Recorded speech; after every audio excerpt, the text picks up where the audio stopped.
Hello, welcome to the Westside podcast. This is where we'll post some of our audio from our sermons on Sunday, and we're so glad that you're here. Westside's vision is to reconcile people to God through the grace of Jesus step by step. We hope you enjoy, and thanks for tuning in.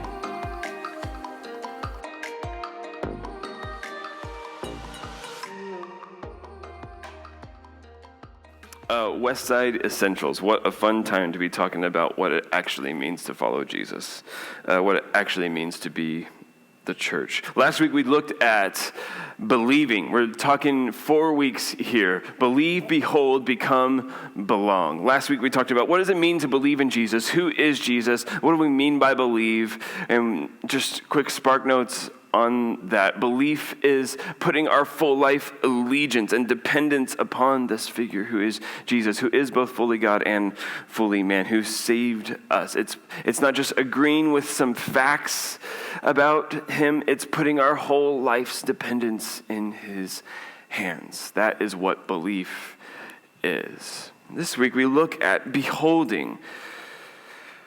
One little verse that's actually going to guide this week and next week. A little over a month ago, I was asked to give a devotional at our faculty retreat at Bushnell. Every year we get together and have a day out together as the faculty, just to kind of center and remember priorities and just kind of realign ourselves as we head into the chaos that is the school year. 3 weeks into the chaos now. I was asked to give a devotional, and I was given a couple of texts, which was a real gift at that moment because I felt pretty fried mentally on other areas. And one of the texts that I was given was 2 Corinthians 3:18, a verse that is beautiful that I knew, but had never paid particular attention to, and boy, have I fallen in love with this verse. So much so that you're going to get 2 sermons out of it. Beholding and becoming is going to be rooted in this verse. These 2 weeks are going to be kind of an extended meditation on this verse. There is so much here and so much that we need to see and so much that we need to take seriously for our lives, particularly in a week like this. Here's 2 Corinthians 3:18 in the NIV. We're going to end up looking at it in 4 different translations, and you'll see why in a moment. But the verse says this in the NIV, and we all with unveiled faces contemplate the Lord's glory, are being transformed into his image with ever-increasing glory, which comes from the Lord, who is the Spirit. A lot going on in that one verse. And can we do some nerd stuff for a little bit? I ask that like you could say yes or no, but we are going to go there. We're going to do nerd stuff for a little bit, 2 slides worth, but they're closely related. We're going to talk about how grammar leads to theology for a second. And I know that that's what you wanted to talk about when you came to church this morning, but here we are. Here's the verse in Greek, and there's 3 participles that kind of move this verse along. The first one, ana kekalumeno, fun, is in the passive voice. Kataptrizamanoi is in the middle voice, and metamorphumetha is in the passive voice. The verse goes passive, middle, passive. The English translation is something like faces that have been unveiled, beholding the glory of God, and are being transformed. Do you hear the passive voice of the first one? Those faces that have been unveiled. Or the NLT says, those who have had that veil removed. That which keeps us from being able to see God clearly. Our sin, our brokenness, the stuff in our lives that would keep us from God, that has been removed. That is something that has been done for us. The gospel is true. The fact that Christ has died for our sins, has made us right with him, has made a way for us to see him clearly. That is put in the passive voice. That veil has been removed. It's not something that we can earn. It's not something that we can get at on our own. We cannot move forward towards God on our own initially. That is something that has been done for us. The veil has been removed. And then we move to the middle voice, beholding the glory of the Lord. We're going to look at this verse in a second, at this word in a second. To behold, the middle voice means that the speaker, the agent, it both does the action and receives the action. So there is a looking and a being seen. We're going to see that in a moment. But this is how we are called to participate in this life, how we are called to participate. Getting ourselves in the door, the veil has been removed. We have nothing to do with that. But there is something to be done once the veil has been removed, right? There's something to be done. And then the being transformed is something that happens once we have participated as well. It's an equation that we could not have gotten into on our own, but we're here now and we're called to do something. Hey, we're called to do something, okay? So these 2 weeks, we're going to talk about what those things are. One is beholding, looking at God with all of our might. Don't ever stop looking, saint. Don't ever stop looking at God. And then next week, becoming. You think your identity is somewhere else? You think your identity is something you can build, find, cultivate? Your identity is fixed. It is made. And what happens, the beautiful thing that happens when we look at God, is we begin to see our own identity. Come back next week for that one. This week, beholding the glory of the Lord, the middle voice. Okay, that's enough grammar for right now. Why does it matter? That's what you're thinking. Why does it matter? Let's talk about that instead. This sequence here in this verse reminds us that spiritual formation is a cooperative endeavor. Again, we're going to talk more about this next week, but it's a cooperative endeavor. It is something initiated by God and sustained by God, and then something that we also participate in. Something God is doing, something we are participating in. Both are true at the same time. But also, if we want our lives to look like Jesus, we need to look at Jesus.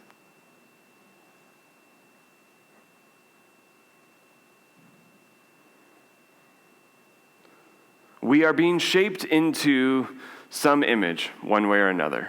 That's the message today. We're being shaped into an image, one way or another. If we fix our gaze on Jesus, we will become more like Jesus. If we are distracted at all, or find our attention going one way or another, we will be looking like one thing or another. You're looking like something, saints. You're looking like something.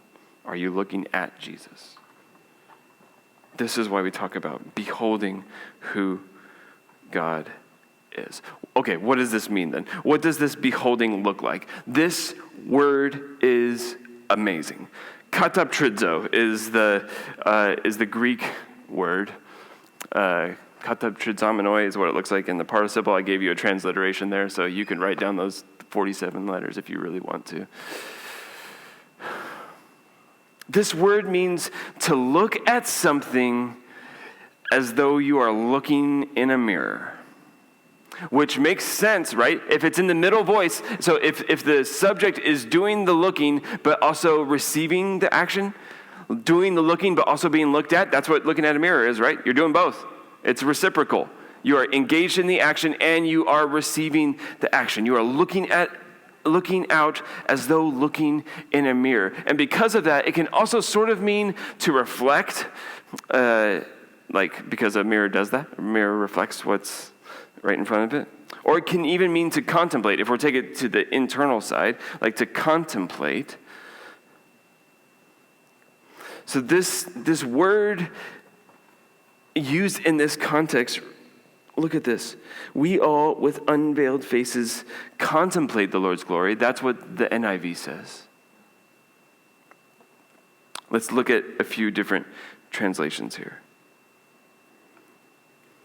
NIV, to contemplate the Lord's glory.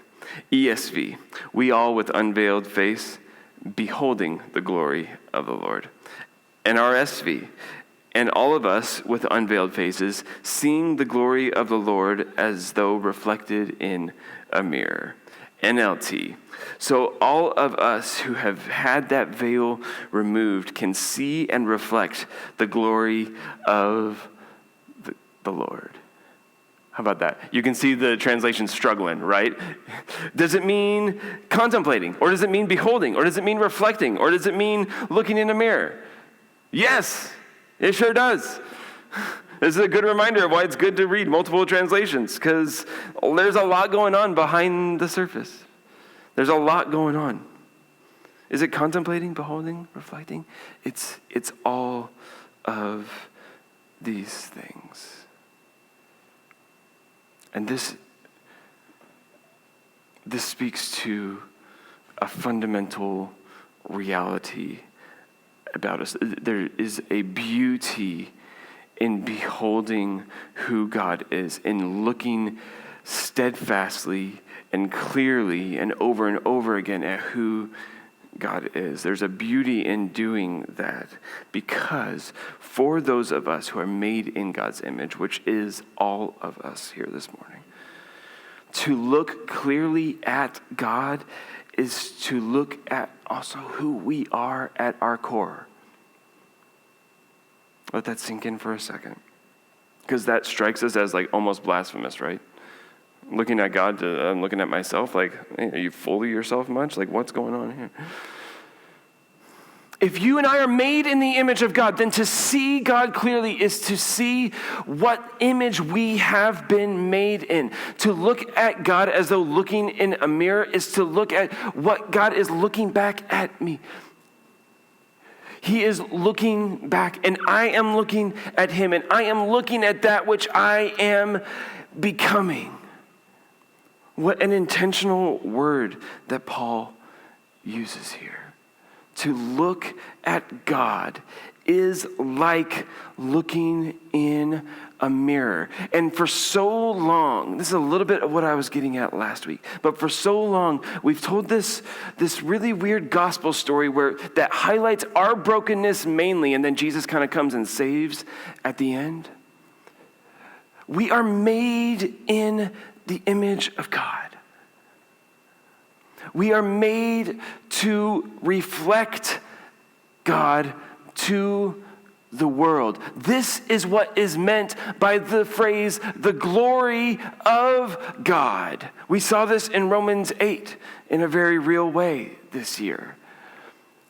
All of creation is waiting for you and me to take up our rightful vocation, because that is the sons and the daughters of the glory of God doing their thing. God is glorified here on this earth, not just when we praise him in a worship song, but when we live out who he is in the world. That is the glory of God. That is the representation of who God is in the world now. How do we get into that program? By looking at God over and over again. How do I get into that? By having my face unveiled. And then choosing every day to look at who God is. The more we behold God, the more we become like God, which is actually us becoming our true selves. It's becoming who we are at our deepest core. You cannot become that self any other way.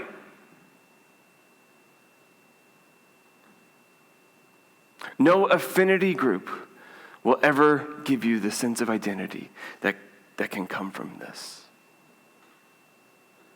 The more we behold God, the more we become like God. How do I know? The verse says it. Beholding the glory of the Lord, and are being transformed into the same image of God.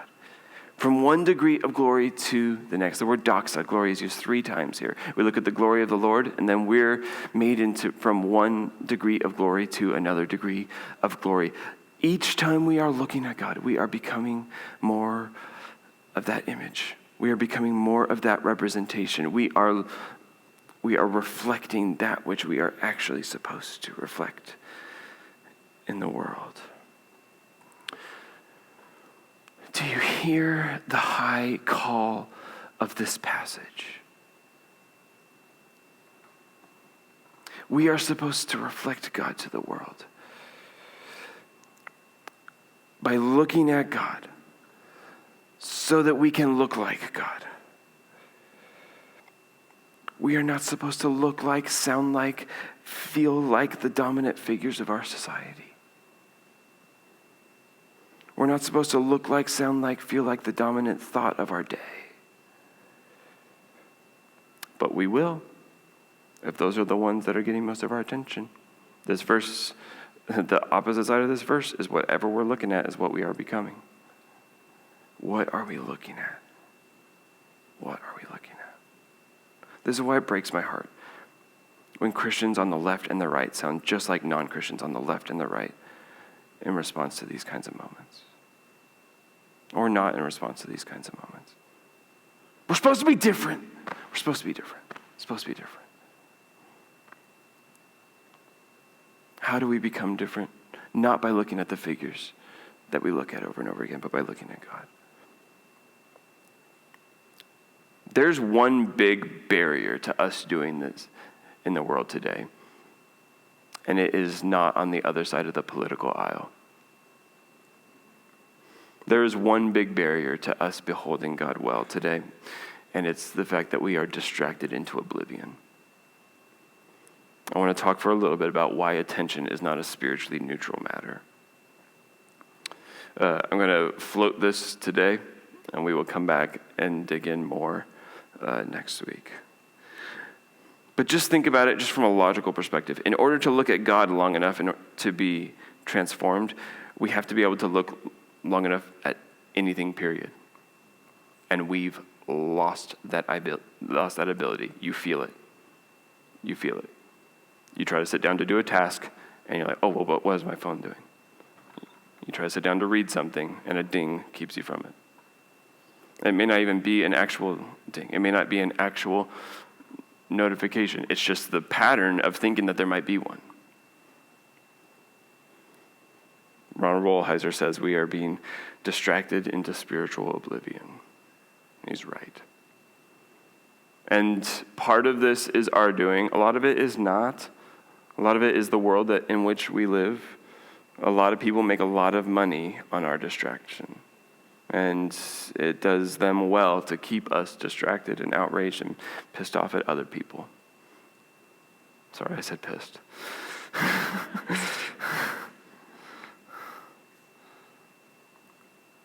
Our distraction is funding somebody else's retirement. And so there is a cultural world that we live in that is bent on us not being able to pay attention at all. And if we don't aggressively counter that with our habits and the way that we live our lives, period, we have no hope of being able to behold God for long enough to look like God. Do you see the connection, saints? Do you see the connection? Our attention is not a spiritually neutral matter. Distraction is coming for your soul.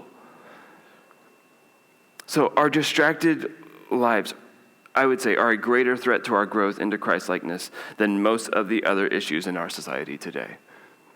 We like to think that the ill is somewhere else, especially with someone else. The issue is right in here. The fact that I cannot pay attention for all that long.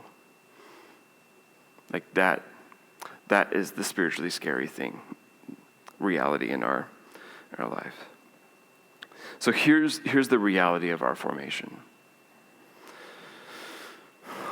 We're all looking at something or someone, and we are all looking like something or someone. And I would just ask you to think back to the things that you thought and said and did and posted this week. Who did you look like? Because who you looked like is dependent on who you've been looking at.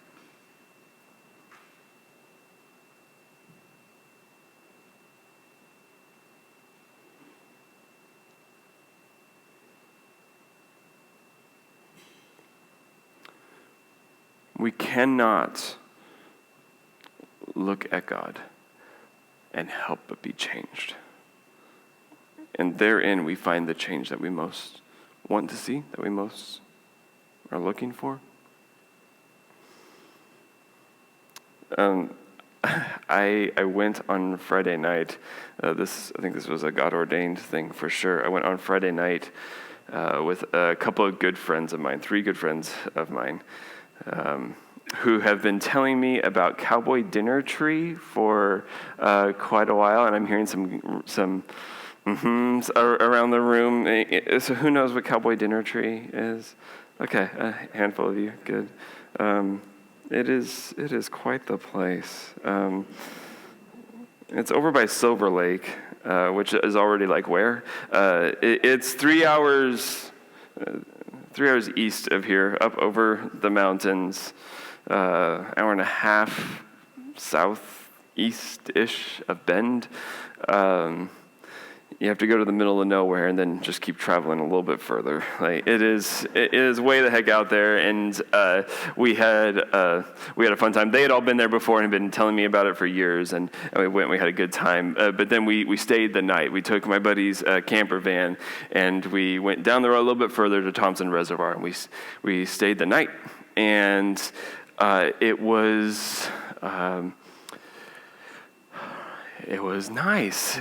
We were out away from cell service. It was one of those situations where like you get like 1 bar of LTE, and then it'll go to 3 bars, and then it says you don't have any service, and you can't do anything. But it also like drains your battery really quickly when it's like that. You know the situation. Yeah. And so in the morning, I woke up. I looked at my phone to see what time it was, and my phone had like one last gasp. It told me what time it was, and then it died. The battery died. And I didn't do anything about it. I let my phone just lay there dead. And for the next 4 hours, had a cup of coffee, and then another cup of coffee, and I talked with my friends. And we all kind of wandered around and did our own thing. I found a pair of black-backed woodpeckers, I'll have you know, because this is what I do. We watched the mist settle in and then rise off of the early morning lake. Could hear pelicans taking off on the lake before we could see them because they were so far out in the midst, but we could hear them take off, and then eventually they would rise above. And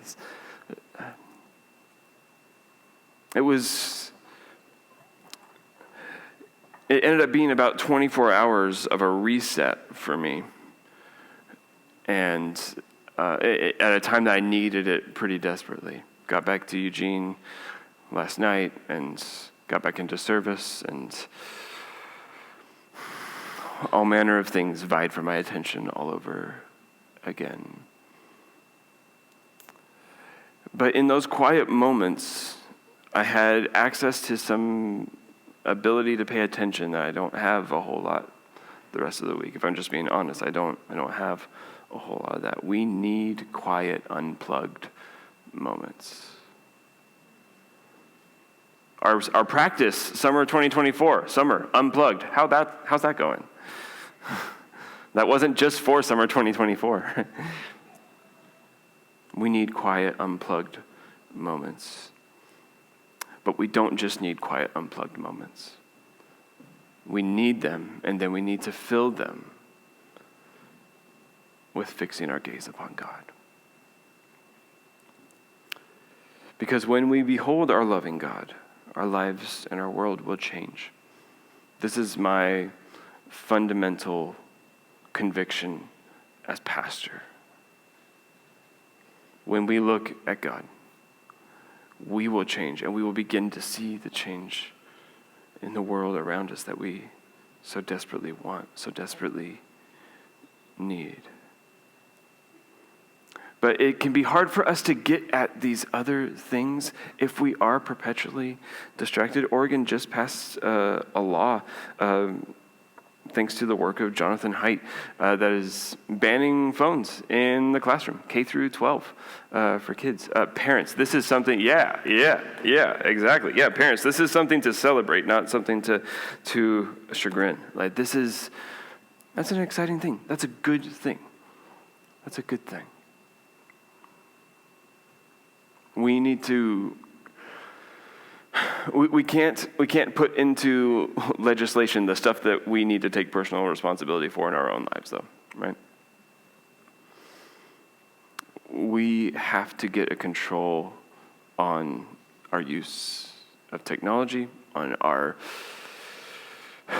utter distractedness, and reclaim the calm and quiet that we were created in and are created for. It's not saying that there isn't a time to be loud, because there is. There is. There's deep injustice in the world, and we better be involved in putting a name on it and countering it. It is very hard to do that for the long haul and with any effectiveness if we aren't calm and quiet before God first. Let's look at God over and over and over again. This was the scene, by the way. This was the sunset. I have a picture from the sunset, but not from the sunrise because my phone was dead. There's the sunset. It was nice. Some reflection questions. Can you see where distraction is having a negative effect on your walk with Jesus? Can you draw the dots from one to the other? Can you, by looking at your life, determine what or whom you are looking at the most? And where does Jesus figure in there? How will you fix your eyes on God this week? And do you know that you will find him looking back at you with love? This is the wild thing, is that whenever we concentrate and whenever we fix our gaze upon God, we find the most incredible reality in the world, and that is that he is already looking back at us with more love than we could possibly imagine. And that is the transforming thing. That's the magic trick in all of it, is that we look at the God who actually loves us. We look at the God who unconditionally accepts us. To look at that is to then get to become some of that in the world. How about that? I ask these questions not out of any desire to shame or to have us have our heads hanging as we walk out the door today. Because the reality is it's something that we all deal with. And let's just be real with that. It's something that we all deal with. I ask these questions because we got to be talking about this stuff. We got to be figuring out what we're going to do about our distraction and our attention and how we're going to get our lives focused upon God again. The world needs it. The world out there needs you and me in here to get this right desperately. I ask these questions because I'm eager, I'm desperately longing to see us become people that look more and more like God each day. If you want to talk more about this stuff, come on Tuesday nights. Come on Tuesday nights. Here's the difficult thing. Here's the tough thing, one of the tough things about being a pastor today. I love being a pastor, by the way. This is my favorite thing. I love this so much. One of the difficult things is we're going to get done with this here in just a few moments. I know you're wondering if I will ever end. I will end here very soon. We're almost done. As I'll get done with this, we'll sing another song.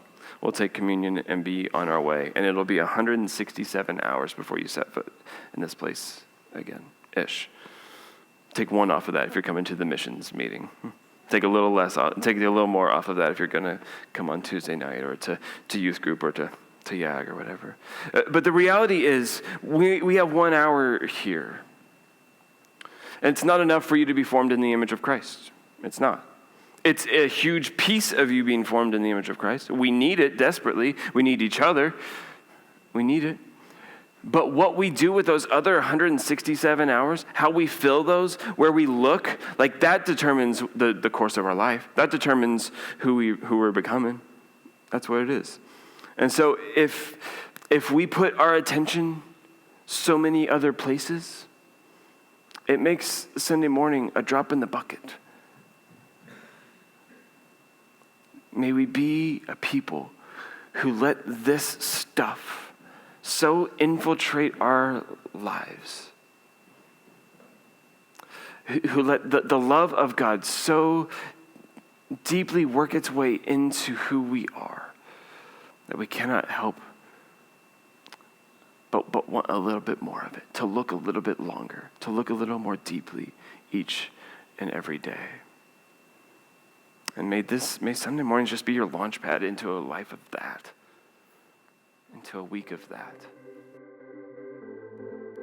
Thanks so much for tuning in, and we hope the sermon inspired you in one way or another. If you'd like to stay connected with us, feel free to hit the Contact Us button on our website. Let us know who you are and send us any questions or prayer requests you may have. Or visit us in person at Prairie Mountain School in Eugene, Oregon at 10 a.m. on Sundays. Follow us on Facebook or Instagram to stay updated on all things Westside. We'll see you next time.